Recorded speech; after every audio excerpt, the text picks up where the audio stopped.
வணக்கம். நான் உங்கள் லக்ஷ்மி. இன்னைக்குரிய வீடியோக்கு போறதுக்கு முன்னாடி நம்ம சேனலை லைக் பண்ணுங்க, ஷேர் பண்ணுங்க, மறக்காம சப்ஸ்கிரைப் பண்ணுங்க. வாங்க வீடியோக்குள்ள போகலாம். இங்க நம்ம முதல்ல பார்க்க போறது 5 நிமிஷம் டைம் ஃப்ரேம்ல உள்ள நிஃப்டி 50யோட சார்ட்டை. இங்க நிஃப்டியோட ஓப்பனிங் 22,508 பைவட் பாயிண்ட்டுக்கு மேல மார்க்கெட் ஓப்பன் ஆச்சு. ஓப்பன் ஆகி ரெசிஸ்டன்ட் லெவல் 1 ஜோனுக்கு போச்சு. ஆனா 1 ஜோன்ல நமக்கு எக்ஸிட் ஆகல. எக்ஸிட் ஆகாம திரும்ப பவுன்ஸ் பேக் ஆகி பைவட் பாயிண்ட்டுக்கும் ரெசிஸ்டன்ட் லெவல் 1க்கும் நடுவுலயே மூவ் ஆகி 22,552ல க்ளோஸ் ஆயிருக்கு. இதுல ஹை லெவல் பார்க்கும் பொழுது 22,633. இங்க நம்ம 22,600 வச்சிருக்கோம். இந்த லெவல் ரீச் ஆயிருக்கு. ஆனா 22,700 ரீச் பண்ணல. Closing point 22,552. இந்த அதாவது இந்த லெவலையும் தாண்டி வந்து க்ளோஸ் ஆயிருக்கு. லோ லெவல் பார்க்கும் பொழுது 22,464. இங்க 22,300 வச்சிருக்கோம். இன்னும் இந்த ரேஞ்சுக்குள்ள வரல.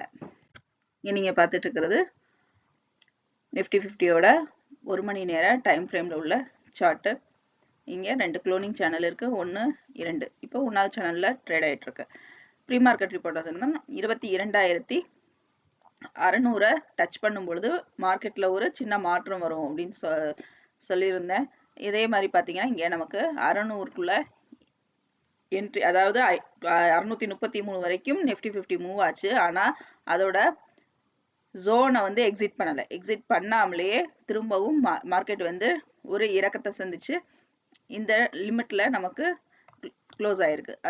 இந்த பாயிண்ட்டை நமக்கு இன்னும் பிரேக் அவுட் பண்ணி கீழேயும் போகல, மேலேயும் போகல. இந்த ரேஞ்சிலேயே நிஃப்டி 50 க்ளோஸ் ஆயிருக்கிறத பார்க்க முடியுது.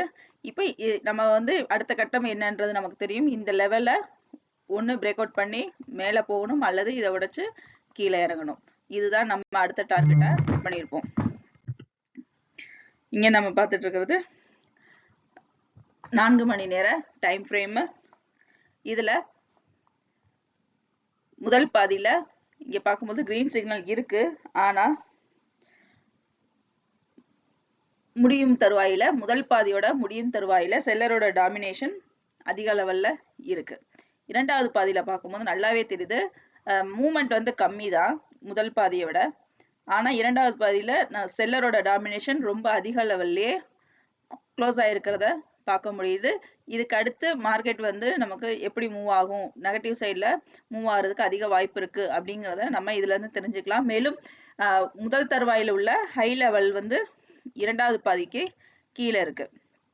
ஆனா நேர்த்திக்குரியத உடைச்சிருக்காங்கன்னா நேர்த்திக்குரிய ஹை லெவலை உடைச்சிருக்கு. ஆனா முடியும் தருவாயில அந்த ஹை லெவலுக்கு கீழே வந்து நமக்கு க்ளோஸ் ஆயிருக்கு. அதையெல்லாம் நம்ம ஒரு பாயிண்ட்டை கன்சிடர் பண்ணி அடுத்த கட்ட மார்க்கெட் மூவ்மெண்ட்டை எப்படி போகும் அப்படிங்கறத அனலைஸ் பண்றதுக்கு ரொம்ப ஈஸியா இருக்கும். அடுத்து நம்ம பார்க்க போறது பேங்க் நிஃப்டியோட 5 நிமிஷ டைம் ஃப்ரேம். இந்த சார்ட்ல பேங்க் நிஃப்டியோட ஓப்பனிங் 48,463. அதாவது பைவட் பாயிண்ட்டுக்கு கீழே ஓப்பன் ஆச்சு. ஓப்பன் ஆகி மார்க்கெட் வந்து பைவட் பாயிண்ட் ஜோன்லயே நமக்கு ரெசிஸ்டன்ட் ஜோனுக்கும் போல சப்போர்ட் லெவல் ஜோனுக்கும் மூவ் ஆகாம பைவட் பாயிண்ட் ஜோன்லயே நல்ல ஒரு மேலையும் கீழையும் பார்த்தோம்னா இந்த இடத்துல பாத்தீங்கன்னா ஹெட் அண்ட் ஷோல்டர் நல்லா ஃபார்ம் ஆயிருக்கு. ஒரு 5 நிமிஷம் கேண்டில்லே பார்க்க முடியுது. மூவ் ஆகி 48,497ல பேங்க் நிஃப்டி க்ளோஸ் ஆயிருக்கு. ஹை லெவல் பார்க்கும் பொழுது 48,709. இங்க நம்ம ரெசிஸ்டன்ட் லெவல் 48,500 வச்சிருந்தோம். அதை ரீச் ஆயிருச்சு.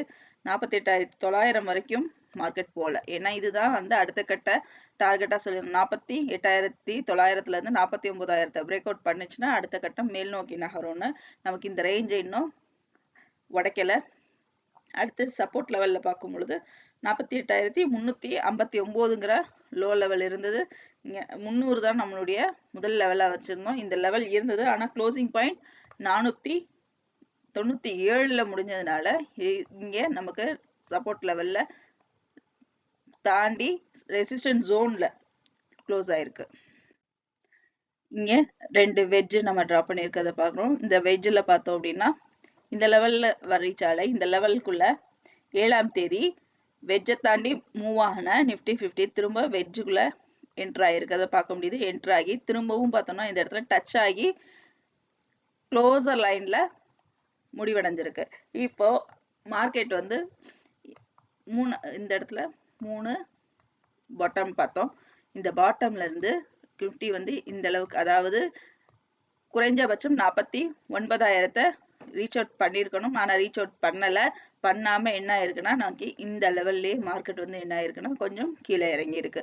இப்போ அடுத்த கட்டம் நமக்கு இந்த மார்க்கெட் எங்க வரைக்கும் போயிருக்கு அப்படின்னு பார்த்தோம் அப்படின்னா ஒரு சின்ன இறக்கம் கொடுத்து திரும்ப ஒரு ஹெட் அண்ட் ஷோல்டர்ஸ் ஃபார்ம் ஆகி மூணாவது பாட்டம், அந்த பாட்டம் செகண்ட் பாட்டம் இங்கே டச் பண்ணியிருக்கு. இப்போ இந்த கட்டம் அதே மாதிரி மூவ் ஆகுதா இல்ல மேல் நோக்கி 49,000 ரீச் பண்ண போகுதா அப்படிங்கிறத இந்த ரெசிஸ்டன்ட் அண்ட் சப்போர்ட் லெவலை வச்சு நம்ம ஈஸியா அனலைஸ் பண்ண முடியும். இங்க நம்ம பார்த்துட்டு இருக்கிறது 4 hour சார்ட். இந்த 4 hour சார்ட்ல முதல் பாதி நல்லாவே தெரியுது. செல்லரோட டாமினேஷன் ரொம்ப அதிக லெவல்ல இருந்தது. இரண்டாவது பார்க்கும் பொழுது இங்க கிரீன் சிக்னல்ல இருக்கு, இருந்தாலும் முடியும் தருவாயில செல்லிங் சைடோட விக் வந்து நமக்கு லாங்கா இருக்கு. செல்லரோட டாமினேஷன் அதிக லெவல்ல க்ளோஸ் ஆயிருக்கு. இந்த வீடியோ உங்களுக்கு பிடிச்சிருந்துச்சுன்னா லைக் பண்ணுங்க, ஷேர் பண்ணுங்க, சப்ஸ்கிரைப் பண்ணுங்க, மறக்காம பெல் பட்டனை கிளிக் பண்ணுங்க. மீண்டும் அடுத்த வீடியோவில் சந்திப்போம். நன்றி, வணக்கம்.